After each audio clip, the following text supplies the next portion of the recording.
The premise is simple. I was asked, how does Connor Bedard stack up against the last 21st overall picks? I'm not talking about their careers. How does Bedard at 18 compare with each of those number 1 overall picks when they were in their draft year? You only get one chance to be the number 1 overall draft pick. Bedard is a generational talent, so it should be obvious he's nowhere to be found in the bottom half of the list. That brings us to the top 10. Each of these players were stars entering their draft year. But as a draft prospect, I've got Bedard higher than Nathan MacKinnon, Patrick Kane even higher than Austin Matthews was at that stage. Steven Stamkos and Alexander Ovechkin were both special prospects, but they sit at 5 and 4 respectively on my list. And at number 3, that's where I'm drafting Bedard.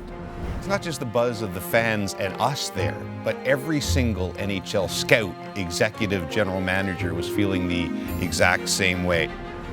And when you think about Bedard, you got to think about the generational status. His ability to come into the Western Hockey League and utterly dominate from the minute he played his first game and every game since.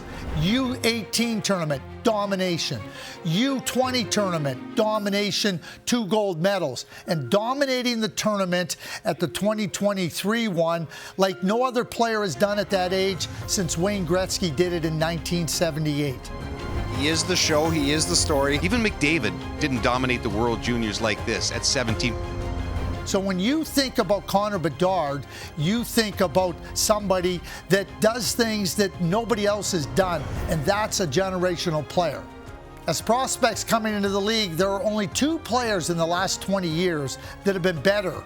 Connor McDavid at number 2 and Sidney Crosby, my choice as the number 1 overall pick of the last 20 number 1 overall picks.